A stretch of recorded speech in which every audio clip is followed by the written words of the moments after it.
The Falcons will have a chance to trade back and still land one of the top D tackle prospects in the 2026 NFL Draft.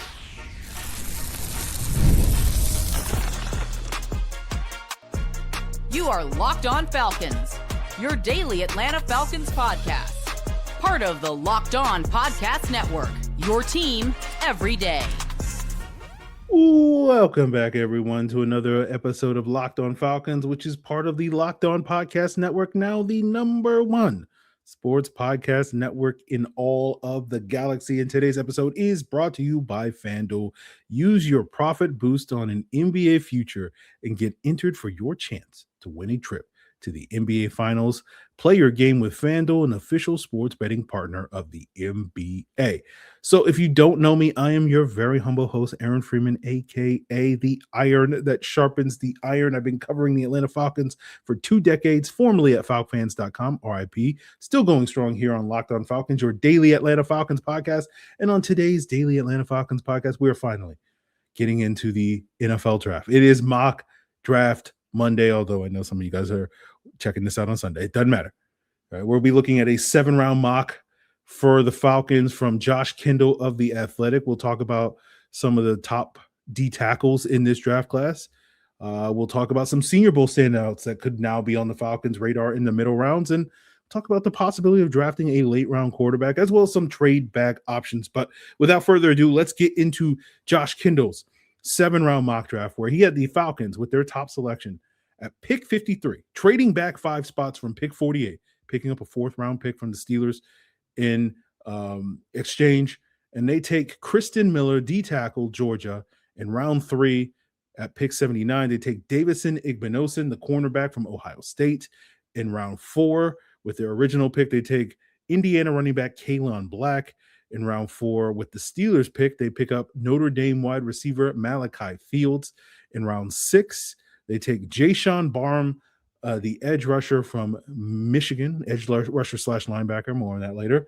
And then in round 7, they take Drew Aller, quarterback, Penn State, with their final selection. So the Falcons go into this draft with 5 picks, come out with 6 in Josh's mock draft. But let's go round by round, starting off with the top dog in Christen Miller, one of the better prospects in this draft class. I believe he's 37 on both Dane Brugler and Daniel Jeremiah's current top 100 and top 50 draft boards, respectively. He's one of the top UGA prospects.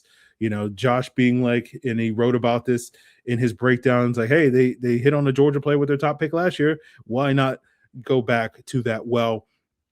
And Miller is an interesting player because he has, I think, a good mix of pass rushing ability and run stopping ability. He was, I think, Pro Football Focus's #2 highest graded run defender at the D tackle position among the draft eligible prospects. He had the highest win rate of pass rush win rate of the consensus top 5 D tackles, slightly edging out Lee Hunter of Texas Tech and Peter Woods of Clemson in that regard this past season. And it's interesting when you think about Christen Miller because he plays in that Georgia scheme, which is a much more of a read and react scheme. It's not really designed for guys to kind of pin their ears back and get out after the quarterback. And when Georgia does get in those situations, they just love to run their stunts and whatnot. And this is not me taking a shot at Georgia's defense. It's a well-coached defense. It gets results. It's basically a do-your-job defense, but it's historically not known for necessarily unleashing the full potential of, you know, their various battle stations, if you understand the Star Wars reference, outside of basically Jalen Carter, because it's like, we want you to play within our scheme. And so it's kind of hard to kind of gauge some of these Georgia pass rushers in terms of you really don't get a good feel for what they are until we get to the combine. And Christen Miller is one of those guys that I could imagine, you know, I'll be very curious to see how he tests at the combine later this month, because it's kind of reminiscent to me of Sheldon Rankins when he came out a decade ago out of Louisville. He played in a 3-4 scheme at Louisville, and it was much more of a read and react scheme, and then went to the combine and tested really well. And it's like, oh, like this guy has a lot more untapped potential to be a difference maker in sort of an attack scheme that he didn't play in college. And you've seen Sheldon Rankins really kind of find a home in those types of defenses over the last 4 or 5 years, playing with Jeff Ulbrich in New York, playing in Houston the last couple of years. It's very similar sort of 4-3 over wide 9 scheme and whatnot, those attack schemes. And so you do wonder a little bit about Christen Miller. Could he blossom in an attack scheme?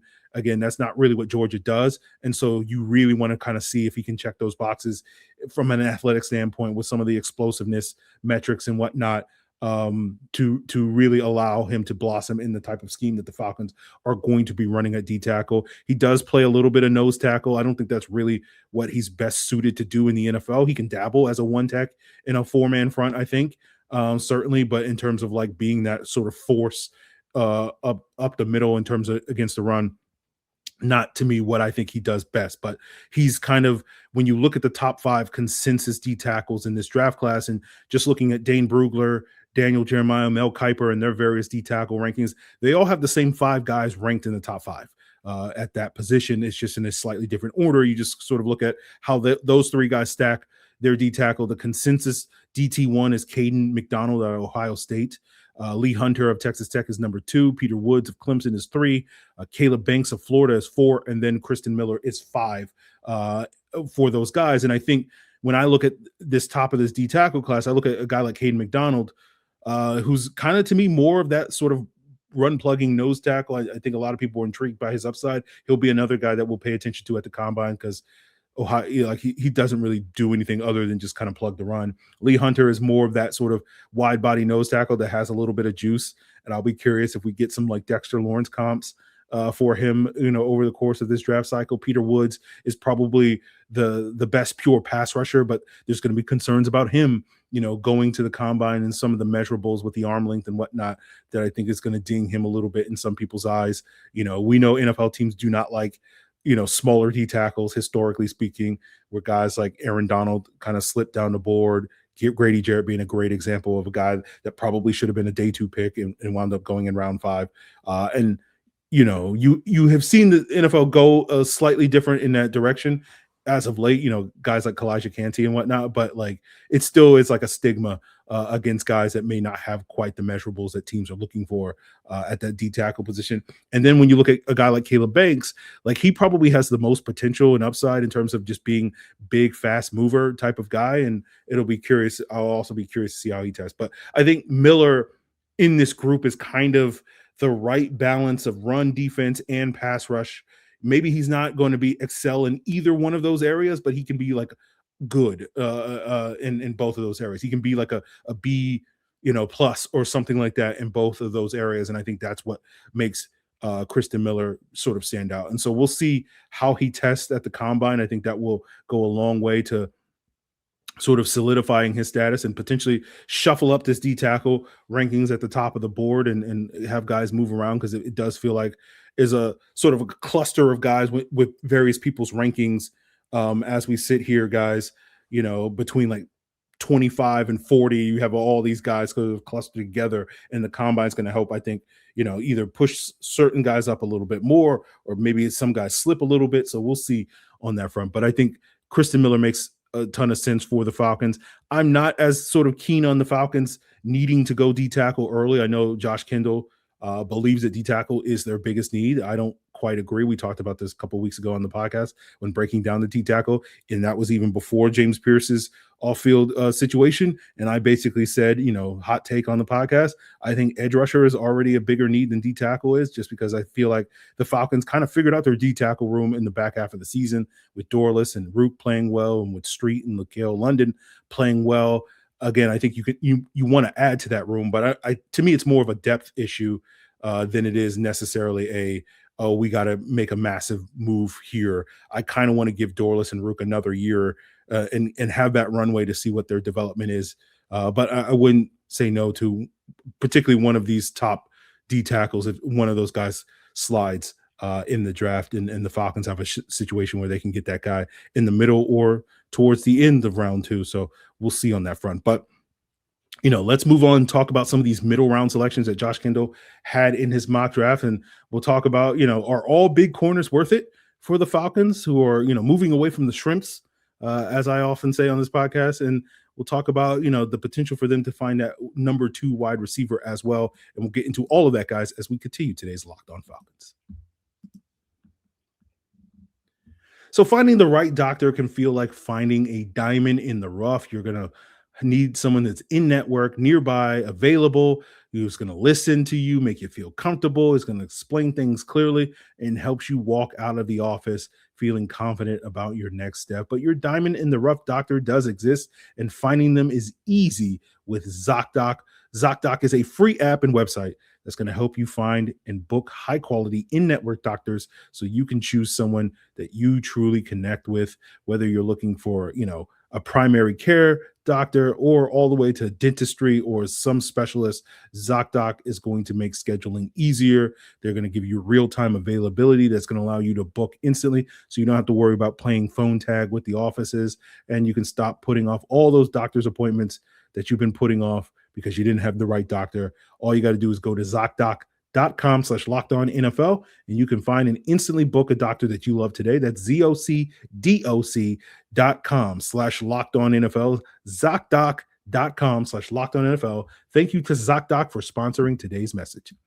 And if you've ever wanted to experience the NBA Finals live and in person, FanDuel is now giving you your best chance to turn that dream into a reality with their NBA sweepstakes. Here's how it works. All you got to do is use your profit boost on any NBA future, and you'll automatically be entered for a shot to win an NBA Finals trip for 2. That's right, flight, tickets, the whole experience. And if you're already looking at the board and thinking about, which team can make that deep run, this is the perfect time to lock it in. Futures bets are great, especially this time of year coming off the All-Star break, right? Picking that team that you feel like has a chance to make a championship push. It's going to add not only an extra layer of excitement to the back half of the season, but the playoff stretch, all that and more. And not only are you potentially going to win cash, it could also send you to the NBA Finals. So visit FanDuel.com to get started and use your profit boost on an NBA future and get entered for your chance to win a trip to the NBA Finals. Play your game with FanDuel, an official sports betting partner of the NBA. So picking up in round 3, Josh Kendall has the Falcons selecting Ohio State cornerback Davison Igbinosun. And as we have discussed a number of times here on the podcast since the end of the season, we're all about no shrimps here in the Falcons cornerback room. There's been too many shrimps, right? Terry Fontenot, being that Louisiana native, loves him some shrimp. And, Ian Cunningham, even though he claims Atlanta as his hometown, he went to high school in Texas, so he knows a little bit about beef, and we need some beef. Okay, in that cornerback room. And Davison Igbinosun brings that beef. He measured at 6'2", 192 pounds at the Senior Bowl. He's number 50 on Dane Brugler's board. That's a little high, I don't see that type of player with Davison Igbinosun. On paper, I get why people are high on his potential. They don't make cornerbacks that big like that. But it's not just simply, hey, we don't want any shrimps, and so any big corner is going to do. Watching Igbinosun, heading into the Senior Bowl and then coming out of the Senior Bowl, I was underwhelmed. I've always been underwhelmed watching him. We talked about it where he had like 15 or 16 penalties in 2024, which is an egregious amount. He cut that down to I think 5 in 2025, which is, again, kudos to him for, cleaning that up. But 5 is still a 70th percentile among college cornerbacks anyway. So to me, if you're going to be a penalty machine in college, you're going to be definitely a penalty machine in the NFL. And the issue I had with Igbinosun was if he's not jamming his guy, he's losing every rep, right? And so it's he kind of is a cornerback that's he'd be really valuable in the red zone, right? Because you can play press man coverage in the red zone like a lot of teams like to do. He doesn't have to cover as much space, so there's going to be a lot harder for guys to separate from him as they would elsewhere on the field. And that's just kind of, and he can use his size to defend against fades and whatnot. And it's just he's just a red zone specialist. I don't know. For me, 3rd round's just too high for someone like Igbinosun, but we'll see if he grows on me over the course of this process. But moving on to the 4th round pick, Kaelon Black, the first of 2 4th round picks, the running back out of Indiana. He's another Senior Bowl guy, had a strong showing during Senior Bowl week. Not necessarily in practice because running backs aren't really well suited to shine in practice, but he had a pretty solid game as well And he's a hard runner. He has some juice. Was measured in at 5'10", 208 at the Senior Bowl. We'll see if he cuts weight to try to run a fast 40 for Indianapolis. But I think, he could easily play at like 215 or higher.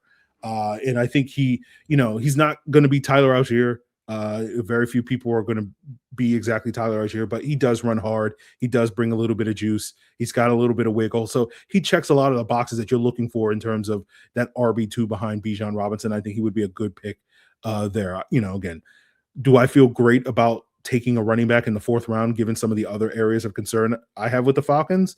Not really, but hey, it's I'm not mad at it. Get good players, right? And I feel like with Kaelon Black, I can forgive Josh for that one more so than I can with Igbinosun. Now, if Josh had switched Igbinosun with who he took in the 4th round, his second 4th round pick, which was Notre Dame wide receiver Malachi Fields, which they got in the trade back with the Steelers, at pick 135, I probably feel a lot better about this mock than I do at this point in time. Fields was another Senior Bowl guy, sort of went into the week being like, yeah, he's a solid 3rd round guy. If you don't get your X, in the first 2 rounds, you can settle for a guy like Malachi Fields. My big question with Fields, just watching some of the film, was, how is his separation skills? And going into Senior Bowl week, I think he did in one-on-ones as well as team drills, showed he could separate. By no means, are we calling him Antonio Brown or Stephon Diggs at their peak, but good enough separator that I don't think it's going to be a huge issue for him at the next level. He's number 49 on Dane Brugler's top 100 board. So getting him at pick 135 in this mock draft is very much a steal. And I do think as we sit here today, he's going to probably go much sooner than 135 in this draft based off of recent projections. Guys get a Senior Bowl bump, the week or two after. And sometimes that bump can be a little tad overrated, but right now it does feel like he'll probably go somewhere at least in the 3rd round range, I think. Right. And I think, Fields to me could be that sort of X receiver opposite Drake London that will allow us to continue to move Drake London all around this formation and maximize matchups there and really focus on Drake London being that power slot, as many people call it. I don't necessarily see Fields as like this high volume number 2. He seems more like the guy that projects to be a guy that can reliably get you 40, 50 catches a year, but more than that is probably due to, Drake London being injured and basically, well, we got nobody else to throw to other than Malachi Fields. So, for these 4 games, he's going to get 8+ catches a game or something like that to sort of pad his totals in that regard. But I think a 40, 50 catch wide receiver 2 works here potentially in Atlanta, particularly if Drake London's going to be healthy and be that high volume number 1. You're going to have Bijan catching a lot of passes, and then you're going to have a heavy dose of tight end in this offense. Who those tight ends are remains to be seen. We'll talk more this week about Kyle Pitts. But if he's going to be one of that, but we know that the Browns use a lot of 12 and 13 personnel, 2 and 3 tight end sets, and looked up the data earlier today. And if you just look at over the last 6 seasons, so since Kevin Stefanski began in Cleveland in 2020, the Browns were top 3 across the board in terms of the percentage of all their targets, receptions, yards, and touchdowns that went to the tight end position. I think Kansas City was number 3, and then Baltimore was number 1. I think sort of across the board. So Cleveland was kind of on average the number 2 team. So those were the 3 teams that featured the tight end the most. Now, if you're curious where the Falcons fit in that paradigm, they were 7th, I believe, across the board. It was like yards in catches and targets. And then they were much more in the middle of the pack when it came to touchdowns. And I wonder why. But, I think if you're going to have a hefty dose of your offense run through your tight ends, you don't necessarily need a high volume number 2 wide receiver. Again, it would be beneficial to just have 2 outstanding wide receivers that could, carry your offense like we saw in 2024 and like we saw, with Julio and that was Calvin Ridley and those guys.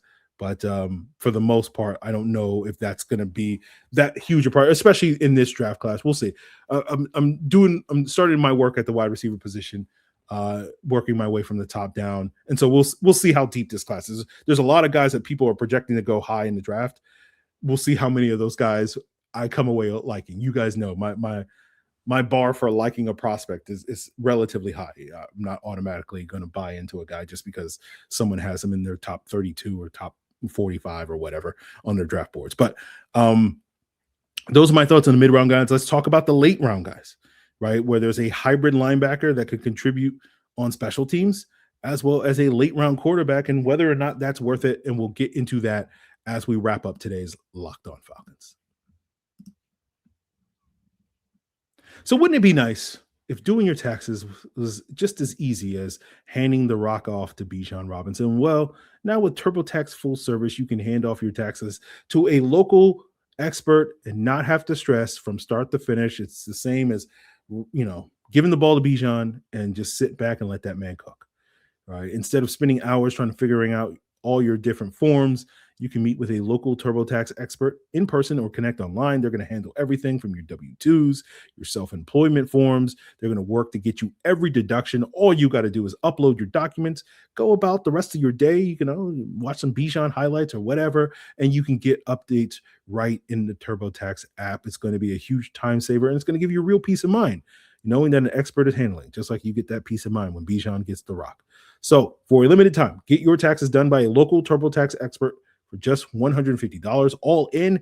If a TurboTax expert didn't file for you last year, just file by February 28th. Take taxes off your plate and get back to your life by visiting turbotax.com/local to book your appointment today.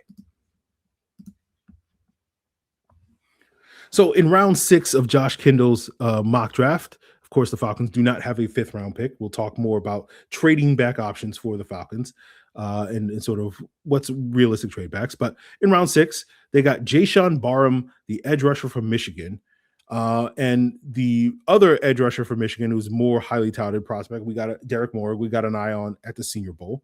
Barham is more of the run stopping edge, right? I think he was the 3rd highest rated edge according to PFF in terms of run defensive grade this past season.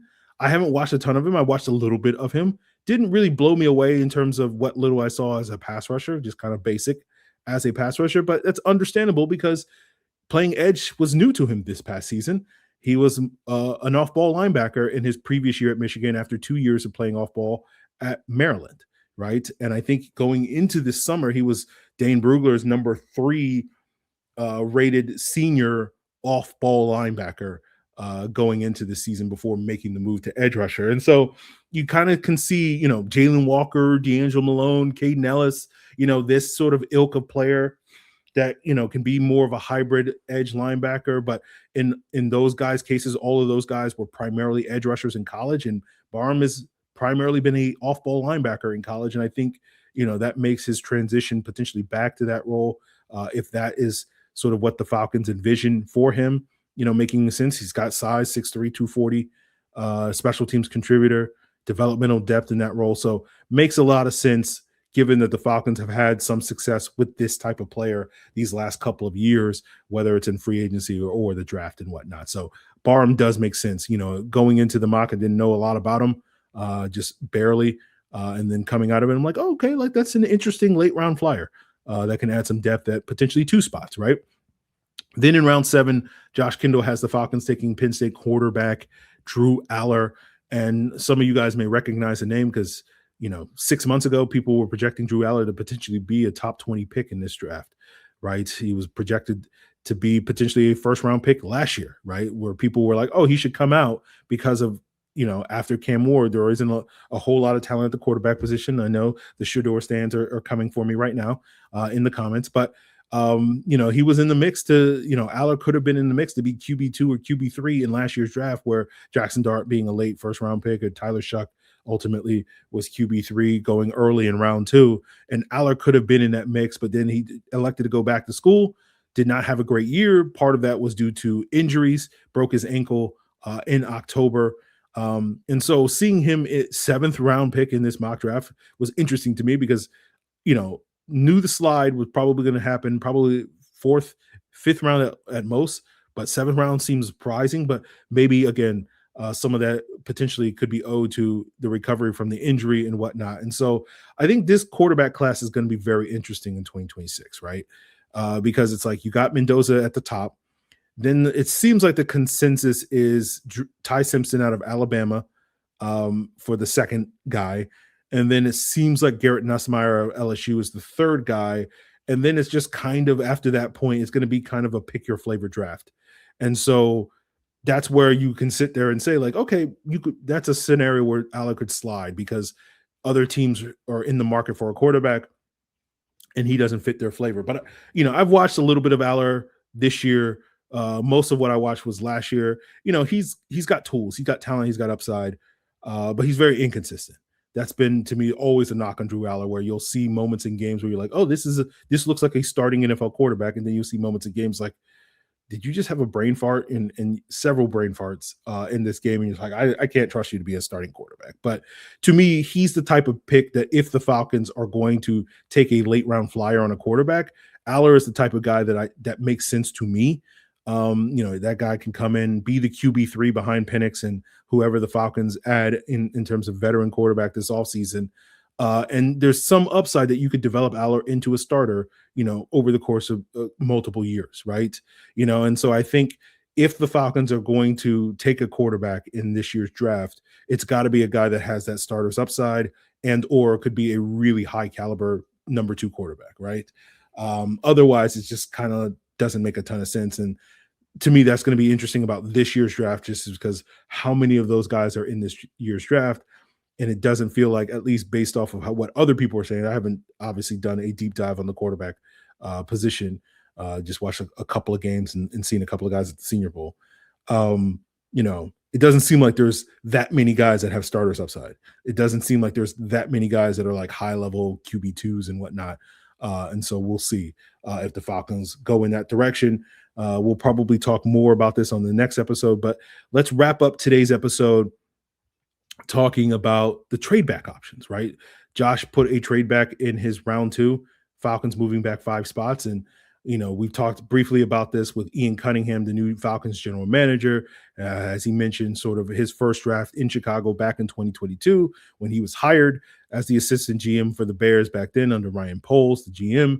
They only had 5 picks in that 2022 draft, but by the time they came out of draft day, they had 10 picks.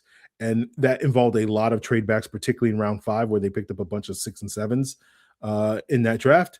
But let's just talk about sort of the first couple of rounds where the trade back potential for the Falcons, in terms of just looking at the various trade charts. And if the Falcons were to move back a certain number of spots, this is kind of what you could realistically expect the Falcons to get, right? If they move back 5 spots, as they did in Josh's mock in round 2, they, in theory, should be able to pick up a 4th round pick for that. If they move back 15 spots towards the end of round 2, right, that might be enough to get them a 3rd, in addition to moving back.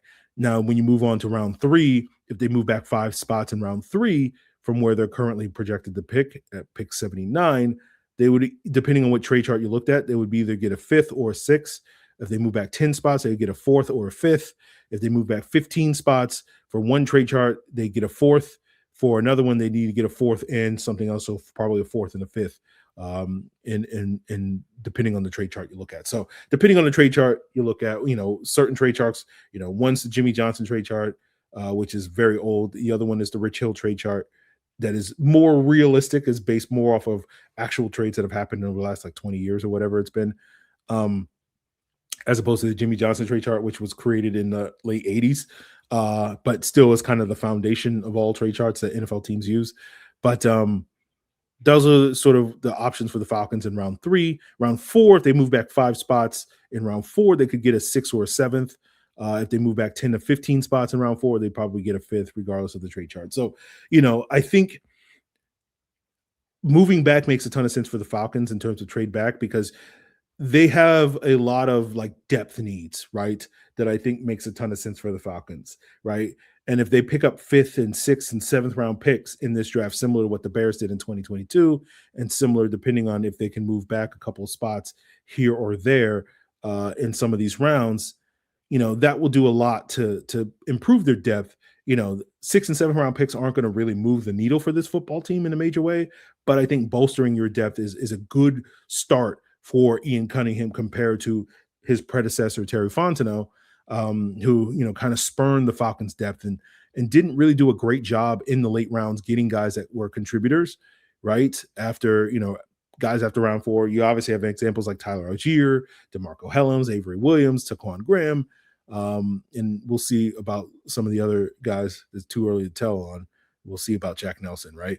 But for the most part, like, the Falcons were kind of getting nothing from a lot of their 5th, 6th, and 7th round picks, guys that wouldn't even make the roster, guys that when they did make the roster barely contributed and whatnot. And so hopefully that kind of turns around with Ian Cunningham at the helm now, but we'll sort of see. So I think it makes a lot of sense for the Falcons to try to move back in these early rounds and see if they can pick up, reclaim a 5th round pick and maybe get a 6th here or a 7th there and whatnot, just so that they can bolster the depth. But we'll see what happens with the Falcons in their draft.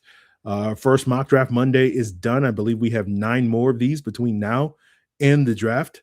So we will continue to come up with different scenarios and different prospects that the Falcons could be targeting at various points in the draft. But our next episode of Locked On Falcons, we'll talk more about the idea of taking a late round flyer on a quarterback and whether or not the Falcons should be that focused on adding quarterback help in 2026 versus 2027. But that will be your next episode of Locked On Falcons. So continue to make us your first listen on YouTube or wherever you listen to podcasts.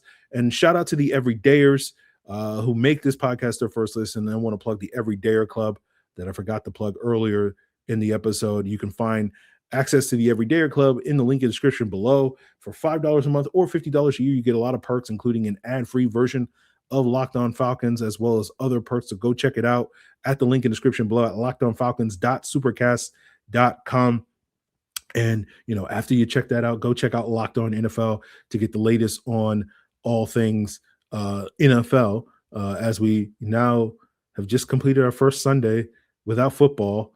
And we got, 6+ more months to go. So, yeah, it's going to be a long off season, guys, but it'll be here. It'll be over before you know it. So that's going to do it for us here. Appreciate you. It's all part of Locked On Podcast Network, your team every day.